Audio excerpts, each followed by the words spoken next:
अगर आप लोग हमारे चैनल पर नए हैं तो प्लीज चैनल को सब्सक्राइब करो और ऐसे कार्टून वीडियो देखने के लिए बेल आइकन को ऑन करो। मोहल्ले में हर साल 26 जनवरी पर गणतंत्र दिवस के उत्सव के लिए बहुत सी तैयारियां होती थी। इस बार भी 26 जनवरी को लेकर मोहल्ले में बहुत सी तैयारियां चल रही थी। राहुल बेटा, मोहल्ले में कितना झंडा इकट्ठा हुआ अभी और क्या क्या तैयारियां करनी है? अग्रवाल साहब, आप भी एक बार लिस्ट देख लेते। सुनने में तो यही आया है कि इस बार मोहल्ले में बहुत बड़ा झंडा लगाया जाएगा और मोहल्ले में सबसे बुजुर्ग हमारे कोहली साहब ही हैं। सोच रहे हैं फ्लैग होस्टिंग उन्हीं से करवा ले। हाँ, यही ठीक रहेगा। उन्होंने इस मोहल्ले के लिए बहुत से काम किए, उन्हें सम्मान देने का ये सबसे अच्छा तरीका।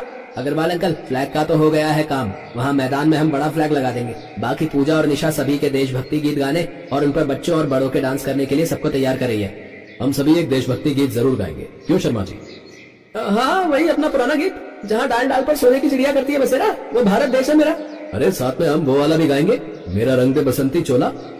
तभी शर्मा जी और अग्रवाल जी की पत्नी आ जाती है। आप सभी मैदान में झंडा लगवा रहे, साथ में सांस्कृतिक कार्यक्रम भी हो रहे। अब रह गया है उस दिन सबको क्या खिलाना है वो देख लो। राहुल बेटा, चंदे के सारे पैसे लग गए या कुछ बचे हैं? आंटी जी, हाँ अभी 5,000 रुपए बचे हैं। तो एक काम करते, इससे हम आजकल वो बनी बनाई थाली चलती है ना खाने की, वो अरेंज कर लेते। क्यों मिसेस अग्रवाल? हाँ ठीक तो रहेगा। राहुल दीपक, तुम लोग ये काम भी कर दो। तभी उनकी बहुएं भी आ जाती हैं।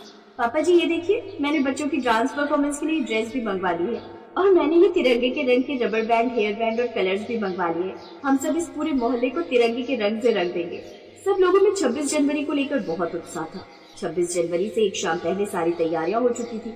सब लोग अगले दिन की बातें करने लगे। देखो पूजा, कल तुम सबका डांस परफॉर्मेंस है, अच्छे से करना। सोनिया भाभी, अर्चना भाभी, आप लोग भी सबके साथ माइक पर एक बार सॉन्ग की प्रैक्टिस कर लो। हाँ, हमें तो माइक पर प्रैक्टिस करनी बहुत जरूरी है। चलो अर्चना, काजल और रेखा को भी बुला लिया, सब मिलकर प्रैक्टिस करते हैं। अरे इतनी ठंड हो रही है, अब प्रैक्टिस कर लिए तो फिर क्यों बुला लिया है? अरे प्रैक्टिस तो जितनी बार करो उतनी कम है।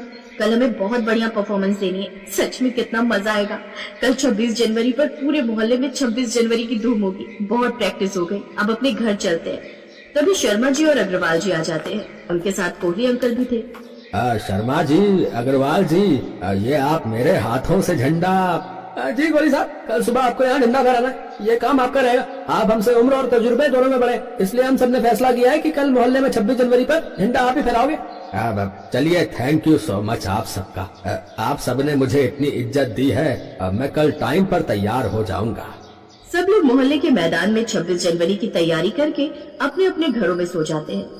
रात के 1 बजे अचानक एक चोर मोहल्ले के मैदान में आता है और झंडे की चोरी करने लगता है। जैसे ही चोर झंडा लेकर भागने लगता है, तभी राहुल और दीपक अपने अपने घर ही जा रहे थे कि उस चोर को देख लेते हैं और चिल्लाने लगते हैं, चोर चोर, पकड़ो पकड़ो, अरे ये तो झंडा चुरा कर ले जा रहा है। दीपक पकड़ इसे।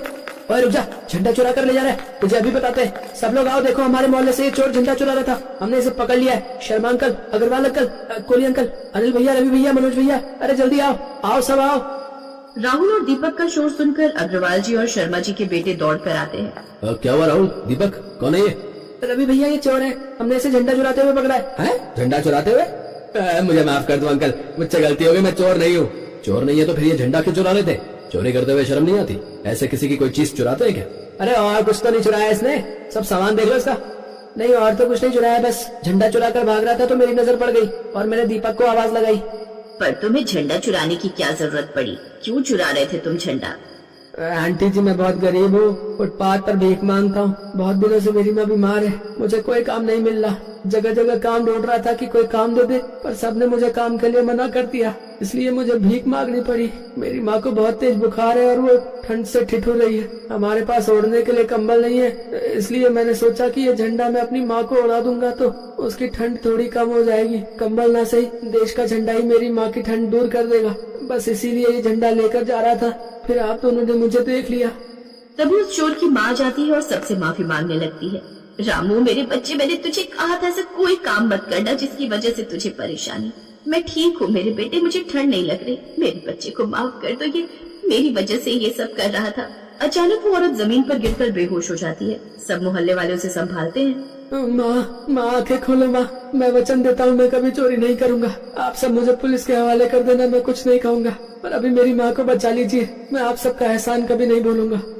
रवि बेटा, तुम रामू की माँ को देख लो, इनका इलाज करो। जी पापा। शर्मा जी का बेटा रवि एक डॉक्टर था। उस समय एक डॉक्टर के फर्ज को निभाते हुए रवि रामू की माँ का इलाज करता है। रामू की माँ सच में बहुत बीमार थी और कमजोर थी। रामू और उसकी माँ की हालत देखकर मोहल्ले के सभी लोग बहुत भावुक हो जाते हैं। सबकी आंखों में आंसू आ जाते हैं। उस रात रामू और उसकी माँ को सबने रहने की जगह दी। अगले दिन 26 जनवरी थी। रामू और उसकी माँ जाने लगे थे।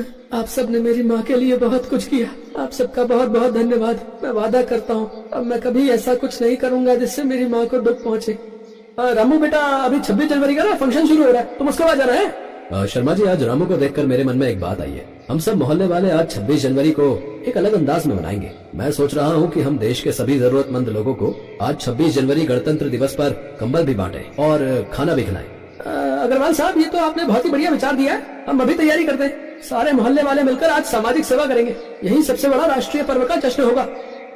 सभी मोहल्ले वालों ने उस दिन 26 जनवरी को एक नए तरीके से मनाया। सभी गरीब, भूखे और जरूरतमंद लोगों को खाना भी खिलाया, साथ ही गर्म कपड़े और कंबल भी बांटे। सभी लोगों ने मोहल्ले वालों को बहुत दुआएं दी। सुंदर मोहल्ले की 26 जनवरी की ये कहानी हमें यही संदेश देती है कि हमें हमेशा गरीब और बेसहारा लोगों की मदद करनी चाहिए। अपनी खुशियों को इन सब के साथ बांटना चाहिए।